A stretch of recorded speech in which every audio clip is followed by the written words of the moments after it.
Friends and comrades, welcome to ADS News. I must say that there was a bit of a gap for unavoidable reasons at our end and around. But I'm happy to talk to you again, and today I would like to speak to you about the elections of the Vice President and President of our country. As I speak to you, the voting is going on in the Parliament and the assemblies for the election of the Vice President. The point that I want to bring to your notice is one element of a democracy that is interestingly missing in this election.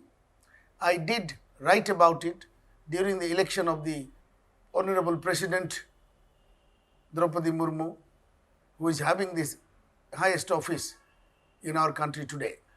In democracy, there is a practice called consensus,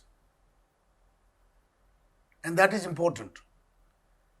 There should be consensus on certain issues, events, and certain positions in our system. Events like disaster, external aggression, pandemic, like the horrible COVID that we witnessed and are still experiencing,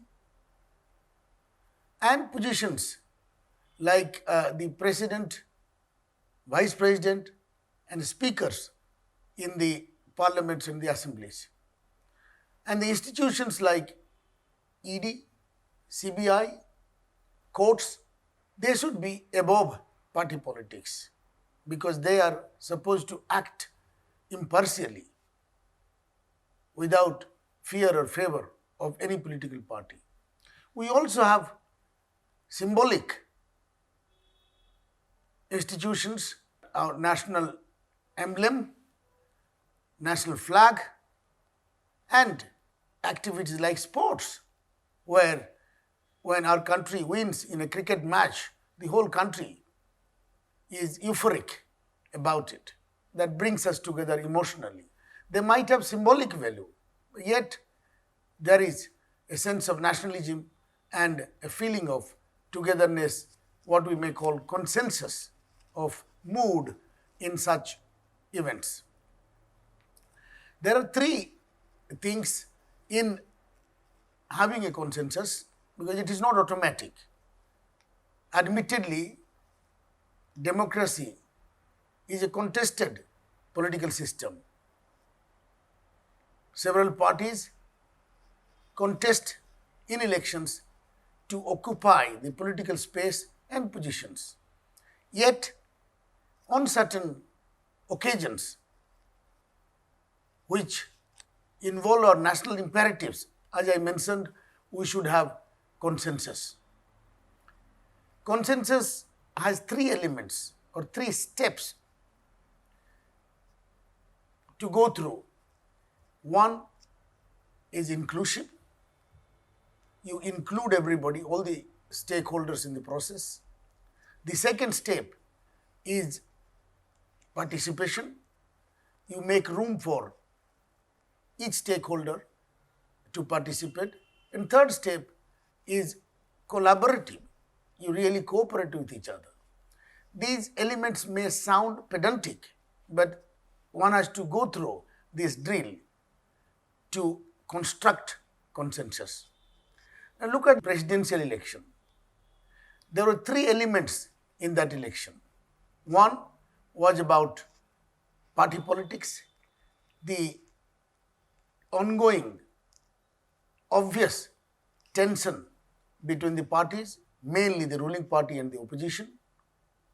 If ruling party puts up a candidate, then opposition has to put a counter candidate to a challenge. That could have been avoided.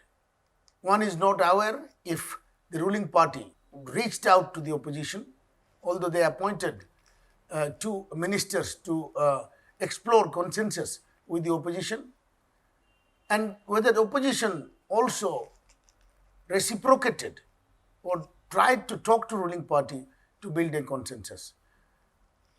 From both sides, initiatives were not visible. They may be apparent, but we didn't know about it. And the second element is about the personality of the president, which is here nor there. It is a subjective issue actually. And third is the experience, the comparative competence between the contesting candidates. Draupadi Murmu was a minister, was an MLA, he knew politics and protocols. So there was no problem with her experience. And the position that she has occupied today, she is supported by a bevy of experts to guide her, even when she meets the foreign presidents or delivers her duty. So, all said and done, we should be careful that politics is not always confrontational. It is also built in consensus in the interest of the nation. And that gives a feeling of nationalism that we all yearn for, and a solid feeling of being together as a country. Thank you. I'll come to you again on another interesting topic.